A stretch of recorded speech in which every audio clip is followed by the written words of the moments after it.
C'est mon moyen de locomotion principal, c'est-à-dire que j'utilise en utilitaire et même aussi en loisir. Je suis amené à rentrer tard le soir après l'extinction de l'éclairage public, donc après 1 h du matin. Alors on est concerné par cette nouvelle mesure quand par exemple on sort le week-end le soir à Crolles, que ce soit aux tables de PJ ou au skatepark, et qu'à 1 h du matin on nous coupe les lumières, on voit plus rien. Et après pour rentrer c'est une autre histoire. Sans oublier que c'est quand même assez casse-gueule quand on traverse le parc, il y a des souches qu'on ne voit pas dans le noir. On est un petit peu obligé de s'adapter, étant donné que dans cette allée, la particularité, c'est qu'il y a des petits pavés qui peuvent dépasser, des choses pour ne pas que les véhicules puissent s'engager dans l'allée, des petits plots en béton. Peut-être signaler les bords à certains endroits de la piste cyclable, des obstacles comme des trottoirs, ou mettre des catadioptres sur les obstacles.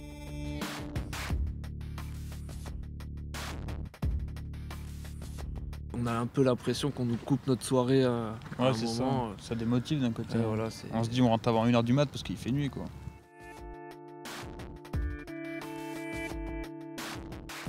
À vélo, de toute façon, il faut être bien éclairé, il faut être visible.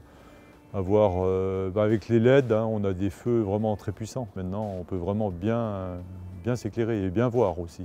On arrive à trouver une solution en prenant une lampe de poche ou une frontale. Et puis, On sort les portables, certains amènent le frontal ou une lampe pour s'éclairer. C'est pas si inquiétant que ça qu'une ville soit moins éclairée. Enfin, c'est mon point de vue. Je veux dire, je pense pas que ça augmente le danger d'agression ou de quoi que ce soit. Non, je pense pas. Vraiment, franchement. Ce que je veux dire, c'est que ça incite, quand il fait nuit, à faire plus de conneries vu qu'on est moins facilement visible. Sur les grands axes, du moins, ça reste dangereux au niveau de la circulation, je pense. Et on voit rien et ça peut être gênant pour s'il y a un piéton, s'il y a une voiture en face.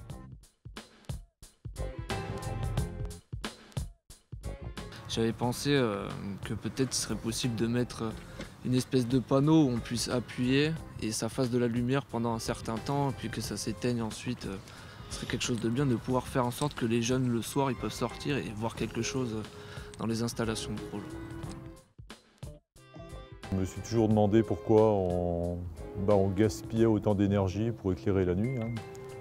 après, ce qui pourrait être bien aussi, c'est que même les commerces et les choses comme ça jouent aussi le jeu d'éteindre aussi leurs vitrines qui ne servent pas à grand-chose pendant la nuit. La mesure est une bonne mesure puisqu'elle permet de faire des économies d'énergie, donc du coup d'économiser des sous et de peut-être moins polluer l'espace lumineux de la zone. Mais il serait mieux de l'aménager pour que par exemple les week-ends passer de 1 h à 2 h du matin ou peut-être allumer dans les grands axes un peu plus tard aussi. Mais il m'est arrivé justement en pleine nuit de me dire tiens c'est super, on voit à nouveau les étoiles. Et je trouve que ça fait partie de la vie que de pouvoir voir les étoiles. Moi je trouve que c'est important.